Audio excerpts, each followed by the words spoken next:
आज आपण बनवणार आहोत अळूचं फतफतं। ही अळूची पानं आहेत आणि ही त्याची देठं ही अशी सोलावी लागतात। ही अशी सोलून साफ करायची आणि मग हे आधी धुवून घेतलेली आहे। धुतल्यानंतर मग हे असे घ्यायचे पानं, त्याच्यामध्ये ही देठं साफ केलेली याच्यात घ्यायची आणि ही अशी बारीक कट करायची। ह्याला विळी म्हणतात, आमच्या गावाकडे ह्याला आदाळा म्हणतात, मोरवळी म्हणतात, कोण विळी म्हणतो। ह्याच्यावर हे असे बारीक, ह्याच्यामध्ये एक कांदा कापून टाकलेला आहे। आपण ही आळूची भाजी कट करून घेतलेली आहे आणि ही कुकरमध्ये 2-3 शिट्ट्या करायच्या आणि त्यामध्ये शेंगदाणे टाकत आहे मी भिजवलेले। ह्याच्यामध्ये आपण काळे वाटाणे, पावटे, हिरवे वाटाणे, सफेद वाटाणे हे पण टाकू शकतो किंवा नुसता पण करू शकतो। पण काळ्या वाटाण्यात जी चव येते ना, ती कोकणी स्टाईलची, ती चव फार छान लागते।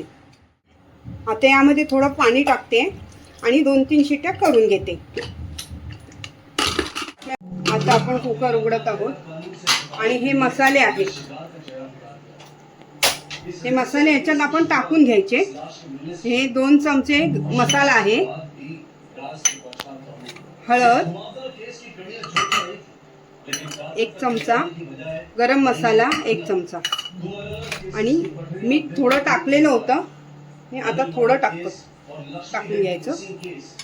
आणि हे कढीपत्ता आणि लसूण आहे, ही धणे आणि जिरे आहेत। आता आपण फोडणी करून असं चांगलं घोटून घ्यायचं। चांगलं स्मॅश झालं, घोटून घेतलं का मग त्यामध्ये हे गूळ टाकायचं थोडंसं आणि हे वाटण वाटलेलं आहे, खोबरं, ओलं खोबरं आणि कांदा आणि हे थोडासा गरम मसाला यात टाकलेला आहे। हे याच्यातच मिक्स करून घ्यायचं सगळं। वाटण नाही घातलं तरी पण चालतं, मग ओलं खोबरं किसून टाकायचं, तसं पण छान होतं। पण आमच्या घरामध्ये हे असंच आवडतं म्हणून मी हे असं वाटण टाकून करते। चांगलं स्मॅश केलं ना, घोटलं ना की मग आता इथे आपलं तेल चांगलं गरम झालेलं आहे। त्यामध्ये राई, जिरं आणि हिंग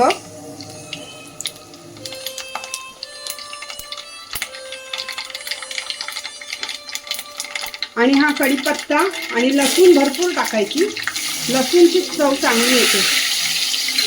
चांगलं हे झालं, चरचरलं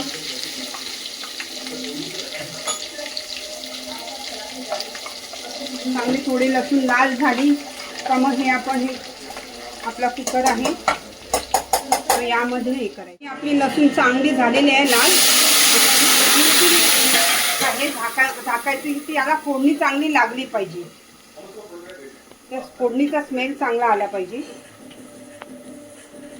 आणि चांगलं कढलं का मग त्यामध्ये कोकम किंवा चिंचेचा कोळ। आता कढ आलेला आहे, आपण यामध्ये कोकम टाकायचे, कोकम किंवा चिंच टाकू शकतो आणि अशा प्रकारे आपला हा आळू तयार आहे।